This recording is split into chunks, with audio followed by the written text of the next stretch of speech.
ನಮಸ್ತೆ ಸ್ನೇಹಿತರೆ, ನಾವು ಈಗ ಉತ್ತರ ಪ್ರದೇಶದ ನೈಮಿಷಾರಣ್ಯದಲ್ಲಿದ್ದೀವಿ. ನೈಮಿಷಾರಣ್ಯ ನಮ್ಮ ಪುರಾಣಗಳು ಮತ್ತು ಎಲ್ಲ ಹಲವಾರು ಗ್ರಂಥಗಳಲ್ಲಿ, ವೇದದ ಹಲವಾರು ಉಪನಿಷತ್ತುಗಳಲ್ಲಿ ನೈಮಿಷಾರಣ್ಯದ ಬಗ್ಗೆ ಉಲ್ಲೇಖ ಇದೆ.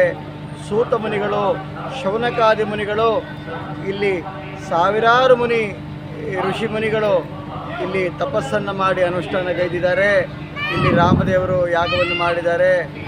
ಬೇಕಾದಷ್ಟು ನಮ್ಮ ಪುರಾಣದ ಗ್ರಂಥಗಳಲ್ಲಿ ನೈಮಿಷಾರಣ್ಯದ ಬಗ್ಗೆ ಉಲ್ಲೇಖ ಇದೆ. ಈ ಸ್ಥಳ ಪವಿತ್ರವಾದ, ಕಲಿಯ ಪ್ರವೇಶವಿಲ್ಲ, ಕರ್ಮದ ಬಾಧೆ ಇಲ್ಲ ಅಂತೇಳಿ ಅನುಷ್ಠಾನಿಕರಿಗೆ, ಇಲ್ಲಿ ತಪಸ್ಸು ಮಾಡೋವರಿಗೆ, ಜಪ ಮಾಡೋವರಿಗೆ ಭಾಳ ಸೂಕ್ತವಾದ್ದು ಅಂತೇಳಿ ಎಲ್ಲ ಕಡೆ ಇದನ್ನು ಸಾಮಾನ್ಯವಾಗಿ ಹೇಳ್ತಾರೆ. ನೈಮಿಷಾರಣ್ಯದಲ್ಲಿ ತ್ರಿಶಕ್ತಿ ಪೀಠದಲ್ಲಿ ಮಹಾವಿಷ್ಣುವಿನ ಒಂದು ವಿಗ್ರಹ ಇದೆ. ಒಳಗಡೆ ಬಾಲಾ ತ್ರಿಪುರ ಸುಂದರಿ ಇದ್ದಾರೆ, ಅಮ್ಮನವರಿದ್ದಾರೆ, ತೋರಿಸ್ತೀನಿ ಬನ್ನಿ. ನೋಡಿ, ಮಹಾವಿಷ್ಣುವು ಭಾಳ ವಿರಾಜಮಾನವಾಗಿದ್ದಾರೆ. ಶ್ವೇತವಸ್ತ್ರಧಾರಿಯಾಗಿ, ಶಂಖಚಕ್ರ ಗದಾಧಾರಿಯಾಗಿ ನಿಂತಿದ್ದಾರೆ. ಅವರ ಮುಂದಿನಲ್ಲೇ ಈಗ ಮೃತ್ಯುಂಜಯ ಮಹಾದೇವನನ್ನು ನಾವು ಕಾಣಬಹುದು.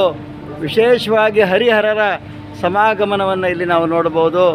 ಹರಿಹರರು ಏನು ಭೇದ ಇಲ್ಲ ಅನ್ನೋಂಥ ಒಂದು ಭಾವೈಕ್ಯತೆಯನ್ನು ಇಲ್ಲಿ ನಾವು ಕಾಣಬಹುದು.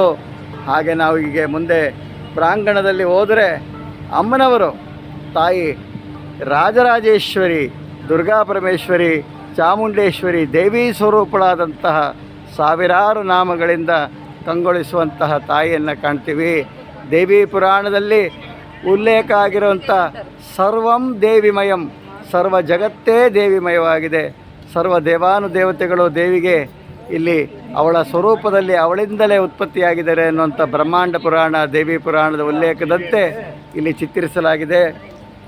ಎಲ್ಲ ದೇವಾನುದೇವತೆಗಳು ಇಲ್ಲಿ ದೇವಿಯಲ್ಲಿ ಐಕ್ಯ ಆಗಿದ್ದಾರೆ ಅನ್ನೋದು.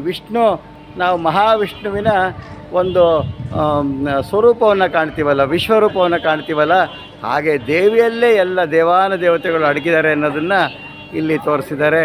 ಭಾಳ ವಿಶೇಷವಾಗಿದೆ. ಅಮ್ಮನವರು ಭಾಳ ಪ್ರಭೆಯಿಂದ, ತೇಜಸ್ಸಿನಿಂದ ಕೂಡಿದ್ದಾರೆ. ಎಲ್ಲರೂ ನೈಮಿಷಾರಣ್ಯಕ್ಕೆ ಬಂದಾಗ ತ್ರಿಶಕ್ತಿ ಪೀಠಗಳಿಗೆ, ಇಲ್ಲಿ ನವದುರ್ಗೆಯರು, ಹಾಗೆ ನವರಾತ್ರಿಯ ನವದುರ್ಗೆಯರು, ವಿಶೇಷವಾದಂಥ ದೇವಾನುದೇವತೆಗಳು ಇಲ್ಲಿದ್ದಾರೆ. ಧನ್ಯೋಸ್ಮಿ.